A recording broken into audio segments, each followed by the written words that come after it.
Hello नमस्कार and welcome बेटा। Last lecture ની અંદર આપણે સુકોષ કેન્દ્રીય કોષનો છેલ્લે આપણે અભ્યાસ કર્યો, પછી છેલ્લા લેક્ચરમાં આપણે અંતઃપટલ તંત્રની ચર્ચા કરતા હતા। તો અંતઃપટલ તંત્રની જે રચનાઓ છે એની અંદર આપણે વાત કરી હતી અંતઃપટલ જે તંત્ર છે કે અંતઃપટલ તંત્રના કેટલીક અંગિકાઓ છે અંતઃપટલ તંત્રનો ભાગ છે એવી આપણે વાત કરતા હતા લાસ્ટમાં, બરાબર। તો ત્યારે આપણે ત્યારે એની સાથે સાથે આપણે અંતઃકોષરસ જાળનો અભ્યાસ કર્યો। આજના લેક્ચરમાં આપણે વાત કરવાની છે ગોલ્ગી કાયની, બરાબર। અંતઃપટલ તંત્રના એક ભાગ તરીકે આપણે ગોલ્ગી કાયનો આજે અભ્યાસ કરીશું।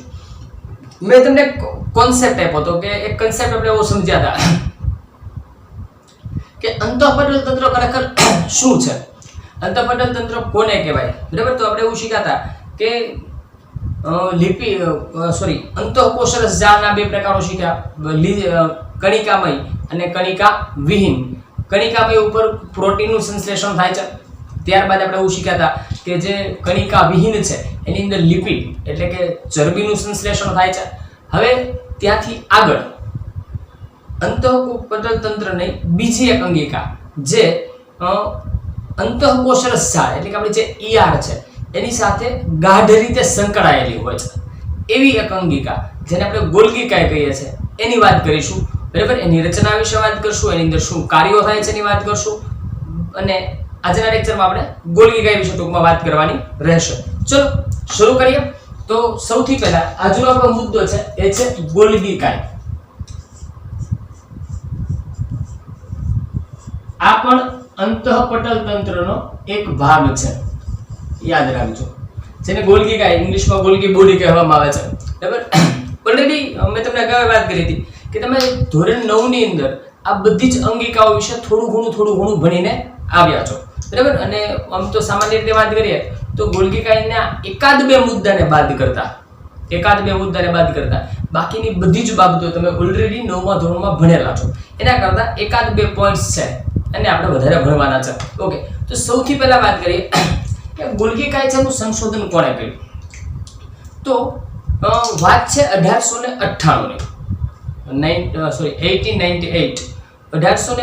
માં એક ઇટાલિયન અંતસ્થ વિદ્યાશાસ્ત્રી જેમનું નામ કેમિલો ગોલ્ગી, એમણે કોષ કેન્દ્રની નજીક એક અંગિકાનું સંશોધન કર્યું અને એ અંગિકાને એમણે પોતાના નામ ઉપરથી કેમિલો ગોલ્ગી ઉપરથી ગોલ્ગી કાય એવું નામ એમણે આપ્યું। તો સૌથી પહેલા યાદ રાખવા જેવી વસ્તુ કે સૌથી પહેલા શું કહેશું આપણે, ક્યારે સંશોધન થયું? 1898 માં। એટલે એમ કહીશું આપણે કે 1898 માં। ક્યાંના હતા વૈજ્ઞાનિક? તો ઇટાલિયન, એ આ કહીશું આપણે ઇટાલિયન અંતસ્થ વિદ્યાશાસ્ત્રી। ભાઈનું નામ શું હતું? અંતસ્થ વિદ્યાશાસ્ત્રી, જેમનું નામ કેમિલો ગોલ્ગી। અહીંયા લખીએ આપણે કેમિલો ગોલ્ગીયન। ક્યાં આગળ? તો કે કોષ કેન્દ્રની નજીક, સરનામા સાથે વાત કરવાની, કોષ કેન્દ્રની નજીક એક રચના અથવા તો અંગિકા, બરાબર, એક રચના અથવા તો અંગિકા જોઈ અથવા તો એની શોધ કરી અને એમણે એને નામ આપ્યું ગોલ્ગી કાય। અંગિકા નું નિરીક્ષણ કર્યું, ચલો આખા વાક્યમાં લખું બેટા, નિરીક્ષણ કર્યું અને એને નામ આપ્યું પોતાના નામ ઉપરથી ગોલ્ગી કાય। રેડી? તો કોને સંશોધન કર્યું એની વાત કરી, યાદ રાખજો, ટૂંકા પ્રશ્નોમાં ખૂબ સરસ રીતે પૂછી શકાય। નીટની એક્ઝામની અંદર તો ખાસ આવા પ્રશ્નોને તૈયાર કરવા, એ ખાસ કરીને એમના નામ, કયા વર્ષોમાં સંશોધન થયેલું છે, એ વૈજ્ઞાનિક છે, એમનું કાર્યક્ષેત્ર કયું હતું તો આપણને યાદ હોવું જોઈએ, અંતસ્થ વિદ્યાશાસ્ત્રી હતા, બરાબર। આ બધી બાબતોને ખાસ ધ્યાનમાં રહેવી, બરાબર, કેમ કે આ બધી નાની બાબતો છે ને ભેગી કરી અને છેવટે તમારી એક્ઝામ આવતી હોય છે, ઓકે। તો વાત કરતા હતા આપણે ગોલ્ગી કાયની, બરાબર। ગોલ્ગી કાય છે એની રચના કેવી હોય? તો ચલો એક કામ કરીએ, પહેલા ગોલ્ગી કાયની રચનાને બનાવી લઈએ અને પછી એને સમજવાનો પ્રયત્ન કરીએ કેવી રચના છે। તો ગોલ્ગી કાયની રચના બેટા કંઈક આવી હોય છે, જોઈએ અહીંયા આગળ। તો આ ગોલ્ગીકાયની રચના છે. આવી નલિકાઓની થપ્પીમય રચના જેની અંદર 4 થી 8 જેટલી આવી નલિકાઓ આવેલી હોય છે. કેટલી હોય છે? 4 થી 8 નલિકાઓ હોય છે. સૌથી પહેલા તો કોની રચના છે? તો કે નલિકાઓની, ચપટી પાછી ચપટી નલિકાઓની અથવા તો પટલમય કોથળીની કે જેને કે સિસ્ટરની, એને પણ સિસ્ટરની કહેવામાં આવે છે. જેમ આપણે અંતઃકોષ શાળામાં વાત કરી હતી, આપણે સિસ્ટરની કહેતા હતા, એમ આને પણ સિસ્ટરની જ કહેવામાં આવે છે. તો આપણે એમ કહીશું ચપટી નલિકાઓ કે પટલમય કોથળીઓ કે સિસ્ટરની જેવી રચનાઓની થપ્પી જેવી ગોઠવણી, જો એકની ઉપર બીજી, બીજાના ઉપર ત્રીજી, થપ્પી વાળી ગોઠવણી એ ધરાવે છે. તો અહીંયા આગળ આપણે લખી શકીએ કે ગોલ્ગીકાય,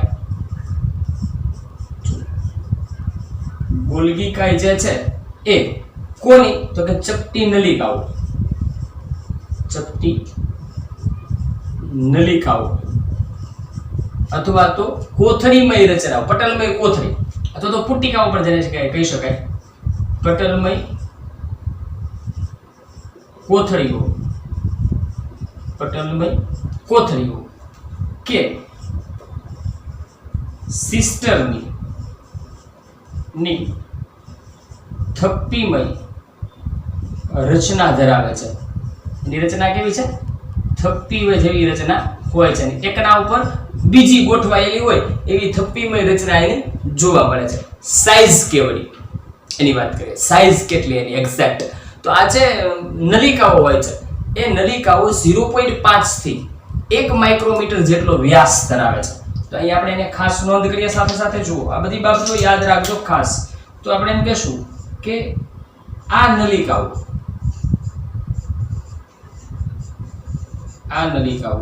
0.5 થી 1.0, 0.5 આ બંને જગ્યાએ માઇક્રોમીટર લખો એટલે ભૂલ ના થાય બેટા. 0.5 માઇક્રોમીટર થી 1.0 માઇક્રોમીટર વ્યાસ ધરાવે છે. એટલે એનો વ્યાસ કેટલો હોય છે? કેટલો હોય છે? 0.5 થી 1 માઇક્રોમીટર જેટલો. તમે જોજો અહીંયા આગળ પેલા નામ આવ્યું છું, અહીંયા પેલા નામ છે, નામની પછી અહીંયા આગળ ક્યારે સંશોધન થયું, ક્યાંના વૈજ્ઞાનિક હતા, શું નામ આપ્યું અને એનો વ્યાસ, આ બધી જ બાબતો નાના નાના પ્રશ્નોમાં પૂછી શકાય એવી બધી બાબતો છે. ઓકે, હવે એની રચનાની વાત કરીએ છીએ. કેવી રચના છે? તો અહીંયા આપણે જે વાત કરીએ છીએ આખી રચનાની વાત થાય છે. જો ગોલ્ગીકાયમાં ચપટી નલિકાઓ, પટલમય કોથળીઓ, સિસ્ટરની થપ્પીમય રચના ધરાવે છે. એનો વ્યાસ કેટલો હોય? તો 0.5 થી 1 માઇક્રોમીટર જેટલો વ્યાસ હોય છે. અને આવી કેટલી નલિકાઓ હોય? તો લગભગ 4 થી 8 જેટલી આવી નલિકાઓ હોય છે. બરાબર ને? ગોલ્ગીકાયની રચનામાં 4 થી 8 નલિકાઓ, 4 થી 8 નલિકાઓ આવેલી હોય છે. બરાબર છે? ઓકે, ચલો, 4 થી 8 નલિકાઓની બનેલી આખી એક સરસ મજાની રચના છે. તો આ જે ગોલ્ગીકાય છે એની આજુબાજુની જે બહારની કિનારી હોય છે એના તરફ ઘણી વખત લંબગોળ કે ગોળ આકારની નાની નાની પુટ્ટિકાઓ જોવા મળે છે. બરાબર? એને ગોલ્ગી પુટ્ટિકા કહેવાય. દાખલા તરીકે આપણે અહીંયા બનાવ્યું હોય તો આવી રીતે બનાવી શકાય કે ભાઈ આ ગોલ્ગીકાય છે તો એની આજુબાજુમાં અહીંયા આગળ આવી ગોળ કે લંબગોળ, ઘણી વખત ગોળ અથવા તો લંબગોળ પુટ્ટિકાઓ જોવા મળતી હોય છે. અને એ પુટ્ટિકાઓ જે છે એને આપણે શું કહીએ? ગોલ્ગી પુટ્ટિકા. જો આ છે આપણી ગોલ્ગીકાય, આ ગોલ્ગીકાય છે અને આ જે છે એ છે ગોલ્ગી પુટ્ટિકા. બરાબર? યાદ રાખીએ અને ખાસ. તો બે વસ્તુઓની બનેલી રચના છે, એક ગોલ્ગીકાય છે, બીજી ગોલ્ગી પુટ્ટિકા છે. સમજીએ, પહેલા આને લખી લઈએ પછી પાછા આગળ ચાલીએ. તો અહીંયા આપણે એમ કહીશું કે ઘણી વખત શું થાય છે કે ગોલ્ગીકાયની આજુબાજુ જે બહારની કિનારી તરફ આપણે એમ કહીશું, અહીંયા આગળ ગોલ્ગીકાયની આજુબાજુ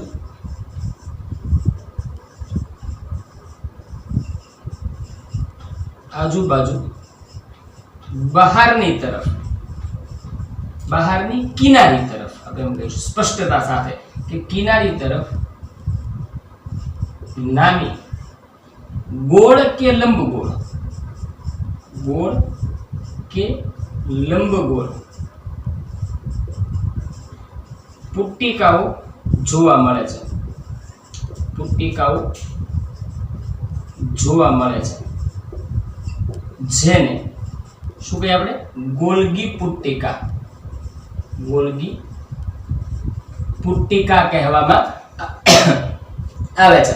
તો આખું નામ તમે જુઓ, ઘણી વખત આપણે નામ તમે જે સાંભળ્યા છે ખાસ કરીને તો ગોલ્ગી કાય, અને તમને નવમા ધોરણમાં જે તમે ભણતા હતા ત્યાં નામ હતું બેટા ગોલ્ગી પ્રસાધન. ઘણી વખત આપણને એવું થતું હોય છે કે નવમાં ભણતા તો જો કોઈને યાદ હોય તો, પેલી વાત તો છે યાદ હોવું જરૂરી છે, કેમ કે 9th પછી 10th ને પછી તમે 11th માં આવ્યા છો એટલે યાદ જો હશે કોઈને તો ત્યાં નામ આવતું હતું ગોલ્ગી પ્રસાધન, બરાબર? તો ત્યાં તમને શરૂઆતમાં કદાચ જેને ખબર હશે ને એવું લાગ્યું છે કે ત્યાં ગોલ્ગી પ્રસાધન હતું, અહીંયા ગોલ્ગી કાય આવે છે શું? તો જુઓ હવે એને સમજાવું. આ જે ગોલ્ગી પુટ્ટિકા, બરાબર ને, અહીંયા આગળ કઈ રચના છે? ગોલ્ગી પુટ્ટિકા અને ગોલ્ગી કાય. આ બંને રચનાઓ ભેગી થઈ, બંને રચનાઓ ભેગી થાય એટલે એને સંયુક્ત રીતે ગોલ્ગી પ્રસાધન કહેવાય. સમજી લો, આ બંને રચનાઓ સંયુક્ત રીતે શું કહેવાય છે? ગોલ્ગી પ્રસાધન તરીકે ઓળખાય છે. યાદ રાખજો, બરાબર? તો આ વાત થઈ આપણે ખાસ તો એની રચનાની વાત કરીએ છીએ. હવે આ ગોલ્ગી કાય છે એક્ઝેક્ટ આપણને એમ કીધું તો કોષ કેન્દ્રની બાજુમાં, તો એક્ઝેક્ટ જો એનું સ્થાન આપણે જાણવું હોય તો કેવી રીતે હોય છે? પછી હમણાં આપણે આકૃતિ દ્વારા એને સરસ રીતે પાછું સમજવાનો પ્રયત્ન કરીએ છીએ, પણ એક્ઝેક્ટ સ્થાન પહેલાનું દર્શાવી દઈએ તો ગોલ્ગી કાય જે છે એ અંતઃકોષરસ જાળ છે એની સાથે સંકળાયેલી હોય છે, ગાઢ રીતે સંકળાયેલી હોય છે. આપણે એમ કહી શકાય કે અહીંયા બાજુમાં લઈ લઉં છું એને, તો અહીંયા આપણે એમ કહી શકીએ કે ગોલ્ગી કાય, ગોલ્ગી કાય અંતઃકોષરસ જાળ, અંતઃકોષરસ જાળ જે છે એની સાથે ગાઢ રીતે સંકળાયેલી હોય છે, ગાઢ રીતે સંકળાયેલી હોય છે. ઓકે, હવે તો કાર્ય શું કરે છે? ઓલરેડી અત્યાર સુધી આપણે વાત કરી તેના સ્થાનની ને બધી વાત કરી હતી, એટલે એનો અર્થ એવો થાય ગાઢ રીતે સંકળાય એટલે અંતઃકોષરસ જાળની ને કોષ કેન્દ્રની નજીકમાં ક્યાં ક્યાં આવેલી રચના છે. કાર્ય શું કરે છે? તો અંતઃકોષરસ જાળમાં જે દ્રવ્યો બને છે એનું પેકેજિંગ કરવાનું અને એનું મોડિફિકેશન કરવાનું કામ ગોલ્ગી કાયમાં થાય. સમજીએ તો અહીંયા પહેલા લખી લઈએ. અહીં આપણે એમ કહીશું કે અંતઃકોષરસ જાળમાં, અંતઃકોષરસ જાળ એટલે કે ER, બરાબર ને, એન્ડોપ્લાઝમિક રેટિક્યુલમ. ER માં સંશ્લેષિત દ્રવ્યો જે છે, ER માં સંશ્લેષિત થતા દ્રવ્યોનું પેકેજિંગ અને મોડિફિકેશન, પેકેજિંગ અને મોડિફિકેશન નું કાર્ય ગોલ્ગી કાયમાં થાય છે. સમજો કઈ કઈ બાબતો છે? એક તો પેકેજિંગ અને બીજું મોડિફિકેશન. ગુજરાતીમાં વાત કરીએ તો પેકેજિંગ એટલે જે દ્રવ્યો ત્યાં આગળ નિર્માણ પામે છે કે ER એટલે કે અંતઃકોષરસ જાળમાં જે દ્રવ્યોનું નિર્માણ થયું છે એ દ્રવ્યોનું ગોલ્ગી કાયની અંદર પેકેજિંગ થાય છે અને યોગ્ય રીતે એને કવરિંગ આપીને પેક કરવામાં આવે છે, બરાબર? આ એક કામ. બીજું કામ કેવું કીધું છે? મોડિફિકેશન એટલે એ દ્રવ્યો જે નિર્માણ પામ્યા છે એ દ્રવ્યોની જરૂરિયાત શરીરની અંદર કઈ રીતે છે. ઘણી વખત ત્યાં આગળ આપણે શીખ્યા હતા કે ભાઈ આપણી અંતઃકોષરસ જાળ એટલે કે જે ER છે, એક RER છે અને એક SER છે, એક કણિકામય એક કણિકાવિહીન. તો એની અંદર એકમાં ચરબીનું નિર્માણ થાય, એકની અંદર પ્રોટીનનું નિર્માણ થાય, પણ એ પ્રોટીનની અંદર જો કોઈ મોડિફિકેશનની જરૂર હોય, એટલે કે માની લો કે પ્રોટીન છે એ કોઈ અલગ પ્રોટીનની જરૂરિયાત હોય તો એનું મોડિફિકેશન કરવાનું કામ, એની અંદર સુધારા વધારા કરવાનું કામ, એની અંદર કોઈ દ્રવ્યોને એડ કરવાનું કામ, એ પણ ક્યાં આગળ થાય છે? ગોલ્ગી કાયની અંદર થાય છે. એને યાદ રાખજો. હવે આપણે એને સમજવાનો પ્રયત્ન કરીએ કે ખરેખર એની અંદર કેવી રીતે કાર્ય થાય છે. તો એક તમને આઈડિયા આપી દઉં, પહેલા હું કેવી આકૃતિ બનાવું છું અહીંયા આગળ. ફોર એક્ઝામ્પલ સમજો બેટા આ એક કોષ છે, બરાબર? અહીંયા કોષ કેન્દ્ર છે, બરાબર? તો આના 4 ભાગ કરીએ આપણે, બરાબર? 4 ભાગ. એમાંથી જો આ ભાગ છે એની અંદર કોષ કેન્દ્રનો આટલો ભાગ આવે છે, એટલે આ જે ભાગ છે, આ ભાગ જે છે આટલો ભાગ, આ ભાગની હું તમારી સામે આકૃતિ અત્યારે બનાવું છું, બરાબર? એટલે તમને આમ આઈડિયા આવે કે એક્ઝેક્ટ હું શું ડ્રો કરવા જઈ રહ્યો છું, બરાબર? તો આપણે આ ભાગને બનાવીએ છીએ અહીં આગળ, આ ભાગ બનાવીએ છીએ, જોજો બરાબર હવે, બરાબર? અહીં આગળ આપણે ભાગને બનાવીએ છીએ. ચલો આને કાઢી નાખું છું.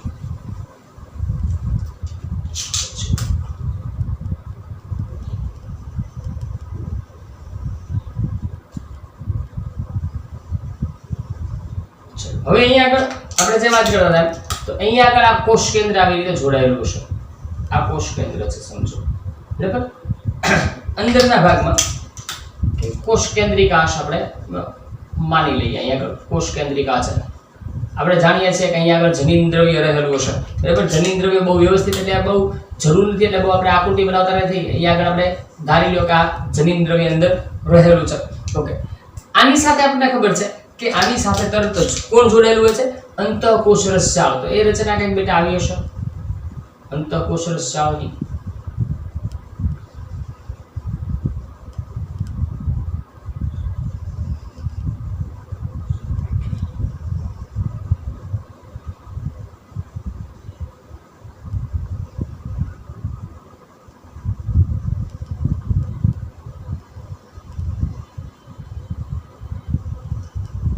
ખૂબ નાની બનાવું છું અંતઃકોષ રસજાળને, પણ આપણે સમજાય એટલા પૂરતો, કન્સેપ્ટ ક્લિયર થાય પૂરતો એવી આપણે આકૃતિ બનાવે છે. આ અંતઃકોષ રસજાળ છે, સમજજો બરાબર? અંતઃકોષ રસજાળ. હવે અંતઃકોષ રસજાળની સાથે ગાઢ રીતે સંકળાયેલી રચના એટલે આપણી ગોલ્ગી કાય. તો ગોલ્ગી કાય કંઈક અહીં આવી રીતે ગોઠવાયેલી છે. ચલો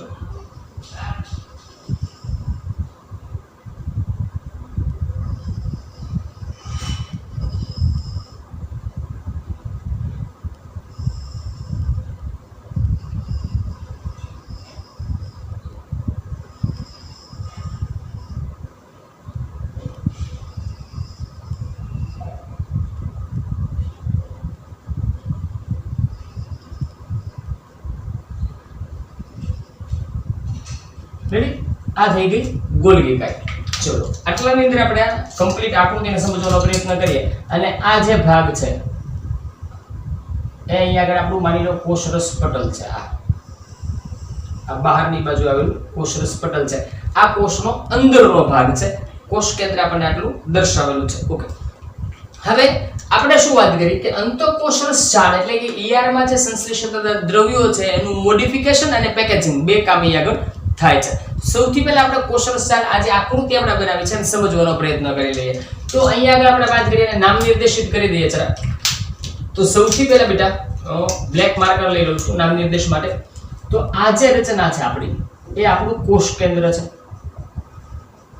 કોષ કેન્દ્ર છે. ઓકે, ચલો આપણે જેની જરૂર છે એના નામ નિર્દેશ કરશું. પછી આપણે શીખ્યા કે જે કોષ રસજાળ છે બેટા બે પ્રકારની હોય છે.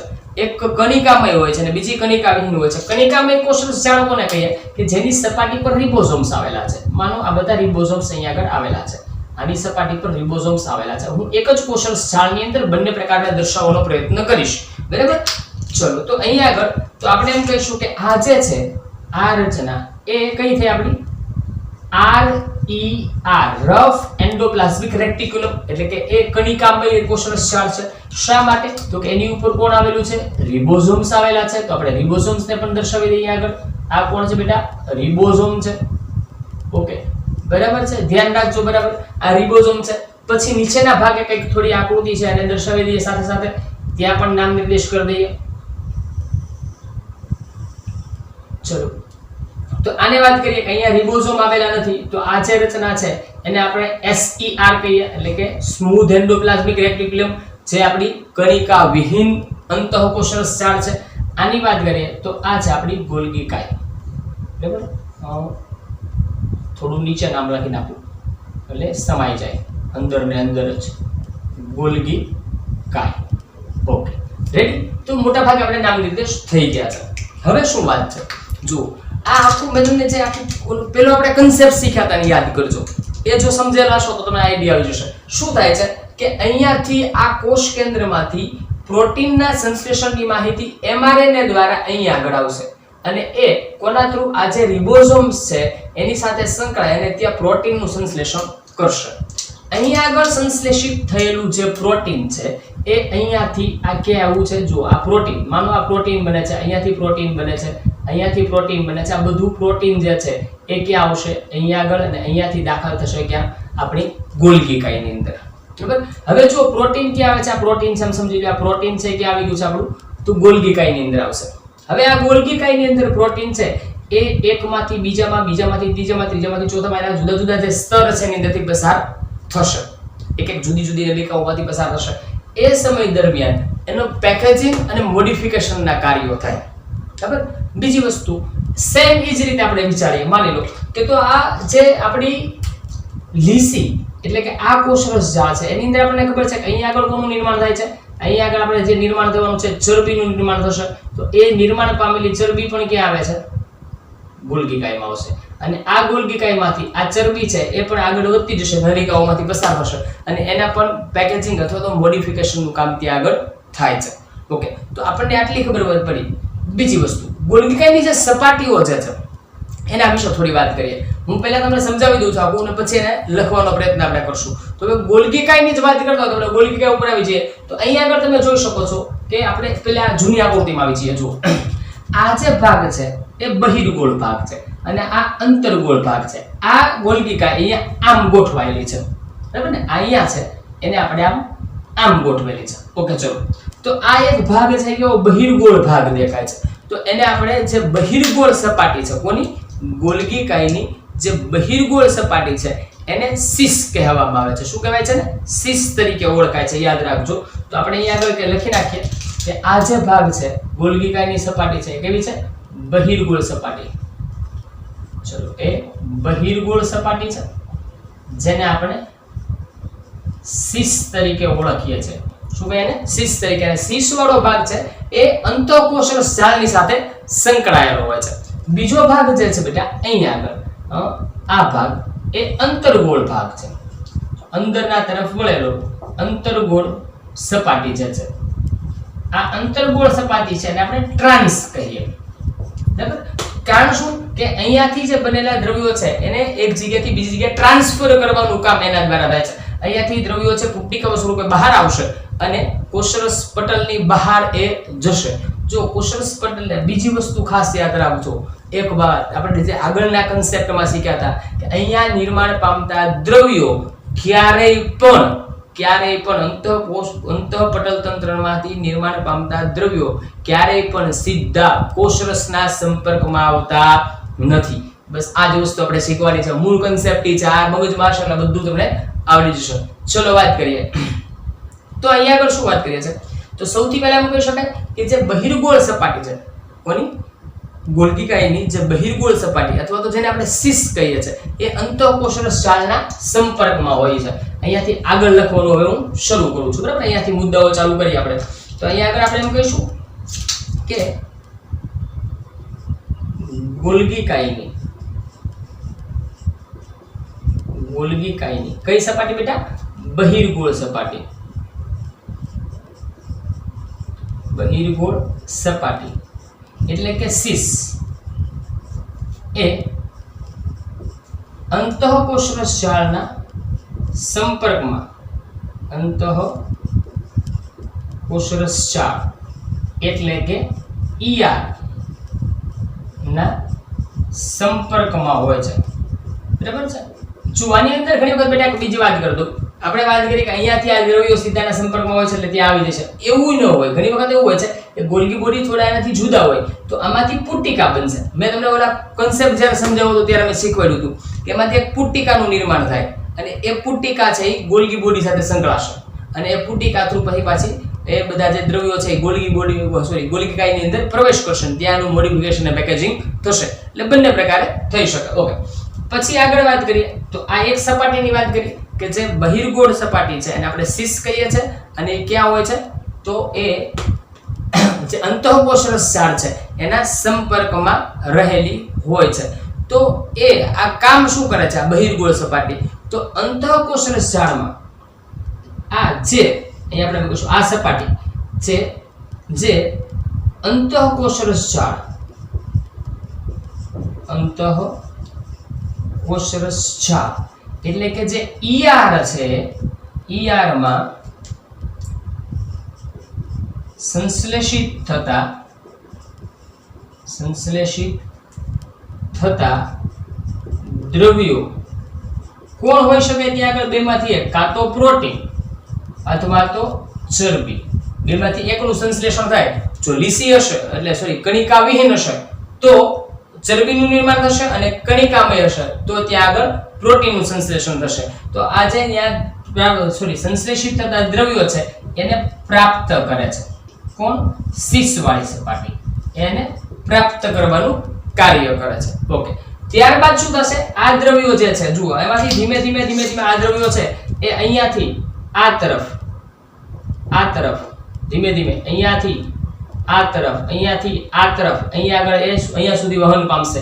સેમ આ દ્રવ્યો જે છે એ પણ અહીંયાથી નલિકામય જે આ ભાગ છે એમાંથી પસાર થશે ધીમે ધીમે અને અહીંયા સુધી એ વહન પામીને આવશે. અને એ સમય દરમિયાન શું થાય છે તો એ નલિકાઓની અંદર જે કઈ આપણી ગોલ્ગીકાની જે નલિકાઓ છે એમાં એનું પેકેજિંગ અને મોડિફિકેશન થાય છે. બરાબર? તો નલિકાઓમાં તેના વહન દરમિયાન અહીં આપણે એમ લખીએ ગોલ્ગીકાની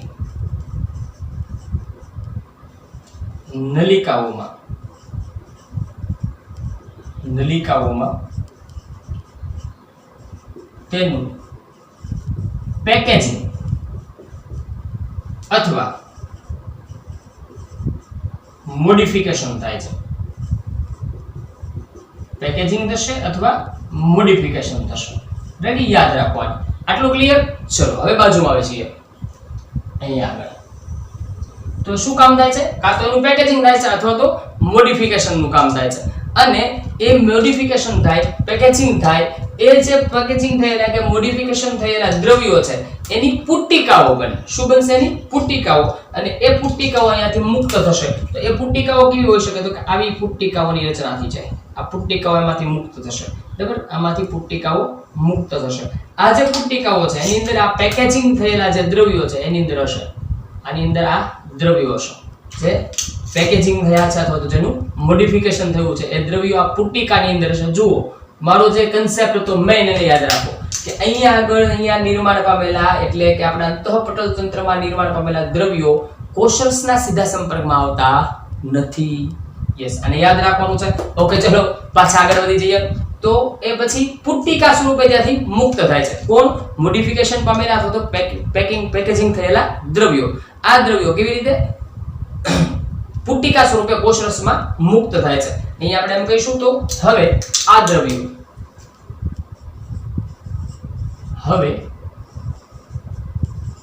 દ્રવ્યો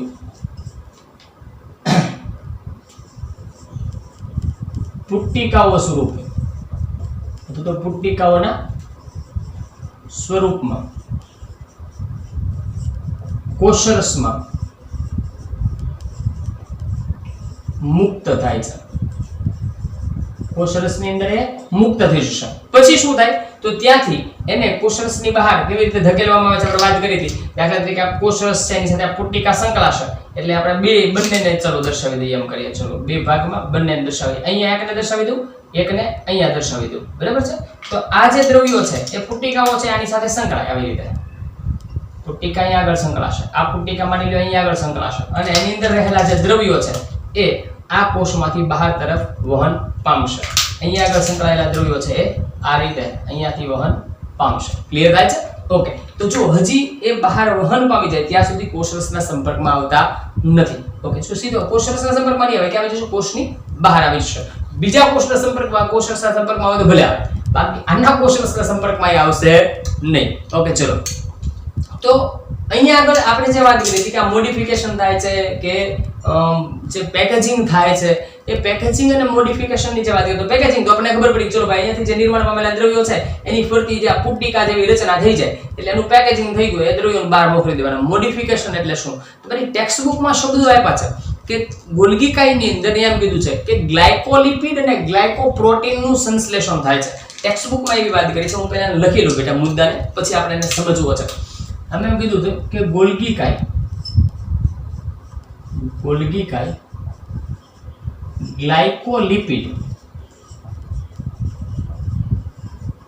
ગ્લાયકોલિપિડ અને ગ્લાયકોપ્રોટીનનું સંશ્લેષણ કરે છે, આવું ત્યાં આગળ આપણને કહેવામાં આવ્યું છે, બરાબર।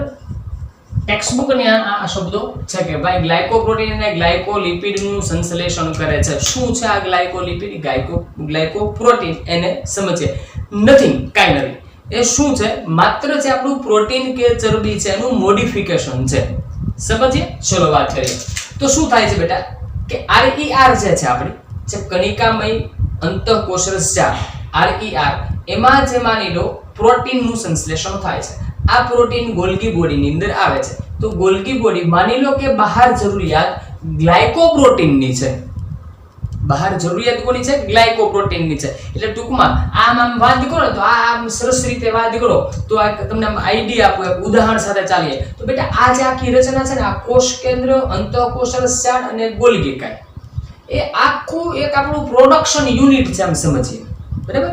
તો અહીંયા આગળ મેનેજર સાહેબ બેઠા છે, આ જે કોષ કેન્દ્ર છે આપણું, આ કોષ કેન્દ્ર એની અંદર આપણા મેનેજર સાહેબ બેઠા છે, ઓર્ડર બધા એની પાસે આવશે, ઓર્ડર ત્યાં આવશે, ઓકે। એટલે એ પછી કોને કહેશે? આપણું જે પ્રોડક્શન યુનિટ હોય ને એને ઓર્ડર આપશે કે ભાઈ આવી વસ્તુઓ બનાવવાની છે। પછી એક પેકેજિંગ યુનિટ હોય, એની અંદર એનું પેકેજિંગ થાય અને પછી એને બહાર મોકલવામાં આવે, બરાબર? જો સમજો, હવે માની લો કે બહારથી એક ઓર્ડર આવે છે, શું કે ભાઈ ગ્લાયકોપ્રોટીનની જરૂરિયાત છે, તો કે ચલો કાંઈ વાંધો નહીં, એટલે તરત જ અહીંયાથી આદેશ છૂટે કે ભાઈ ગ્લાયકોપ્રોટીન બનાવવાનું છે, એટલે ઈ કોને આપશે ઓર્ડર? સીધા અંતઃકોષરસ જાળને, એની નજીકના જે કર્મચારીઓ કે ભાઈ તમે પ્રોડક્શન યુનિટની અંદર પ્રોટીન બનાવવાનું ચાલુ કરો, એટલે પ્રોટીન બનાવવાનું શરૂ થશે, પ્રોટીન બની જશે, બરાબર। પછી એ અહીંયા એમ કહેશે કે ભાઈ જો પ્રોટીન તો બની ગયું છે પણ આપણે એને ગ્લાયકોપ્રોટીન મોકલવાનું છે, બહાર જે જરૂરિયાત છે એ કોની છે? ગ્લાયકોપ્રોટીનની। એટલે જેવું પ્રોટીન ગોલ્ગી બોડીની અંદર આવે, ગોલ્ગી કાયની અંદર આવે, એટલે એની સાથે પ્રોટીનની સાથે ગ્લુકોઝ શર્કરાનો અણુ જોડાય, હે ને? ગ્લુકોઝની સાથે પ્રોટીનની સાથે શર્કરાનો અણુ જોડાય, સુગર જોડાય, એટલે એ બની જાય ગ્લાયકોપ્રોટીન। ગ્લાયકોપ્રોટીન બીજું કાંઈ છે જ નહીં, પ્રોટીન અને એની સાથે શર્કરા। ગ્લાયકોલિપિડ, ગ્લાયકો શબ્દ આપણે સમજો એની સાથે શર્કરા જોડાયેલી છે, ગ્લુકોઝ મોલેક્યુલ એની સાથે જોડાયેલો છે, બરાબર? તો કાર્બોદિત જોડાયેલો છે। જો અહીંયા આગળ આપણે એમ કહેશું કે જો એની સાથે પ્રોટીનની સાથે સુગર મોલેક્યુલ જોડાઈ જાય એટલે આપણે એને શું કહીશું? સુગર મોલેક્યુલ જોડાય એટલે ગ્લાયકોપ્રોટીન। લિપિડ, ચરબીની સાથે સુગર મોલેક્યુલ જોડાય તો આપણે એને કહીએ ગ્લાયકોલિપિડ। મૂળભૂત રૂપે શું કર્યું? અહીંયાથી જો જે પ્રોટીન આવતું હતું એમાં એને ગ્લુકોઝને જોડી દીધો એટલે બની ગયો ગ્લાયકોપ્રોટીન। માની લો કે એ જ કામ જો ચરબીનું થયું હોય, એટલે કે SER માં અહીંયાથી જો ચરબીનું નિર્માણ થયું હોય અને એ ચરબી અહીંયા આવે અને એની સાથે જો સુગર મોલેક્યુલ જોડવામાં આવે તો એ ચરબી હતી લિપિડ, એ શું બની જાય? ગ્લાયકોલિપિડ। શું ખરેખર તો એને કરવું છે? આપણે સંશ્લેષણ કરે છે એમ કહીએ છીએ, પણ ખરેખર શું કર્યું? અહીંયાથી જે આવેલા ER માંથી આવેલા જે દ્રવ્યો છે એનું ખરેખર એને મોડિફિકેશન કર્યું છે। શું કરે છે? મોડિફિકેશનનું કામ કરે છે, એની અંદર વધારાની કંઈક વસ્તુઓ એડ કરે છે, એને મોડિફાઈ કરવાનું કામ કરે છે। ક્લિયર થાય છે? એટલે આ પણ બરાબર જ છે કે ભાઈ ગોલ્ગી કાય છે એની અંદર ગ્લાયકોલિપિડ અને ગ્લાયકોપ્રોટીનનું સંશ્લેષણ થાય છે, કઈ રીતે થાય છે આપણે એને સમજવાનો પ્રયત્ન કરીએ, ઓકે। તો આ વાત થઈ આપણી ગોલ્ગી કાયની। આશા રાખું છું બધાને મસ્ત રીતે સમજાયું હશે, બરાબર? જરૂર હોય તો આનો સ્ક્રીનશોટ લઈ લેજો, સાઈડમાં હું આવી જાવ એટલે, બરાબર? તો નવા લેક્ચરમાં પછી નવી એક અંગિકા સાથે મળીએ, ત્યાં સુધી આવજો, take care of yourself, thank you very much, અને શેર કરવાનું ભૂલતા નહીં, ઓકે। અને જો ચેનલને સબસ્ક્રાઇબ ન કરી હોય તો કરી લેજો, કેમ કે તો જ નવા વિડીયોની નોટિફિકેશન તમને મળતી રહેશે। Thank you.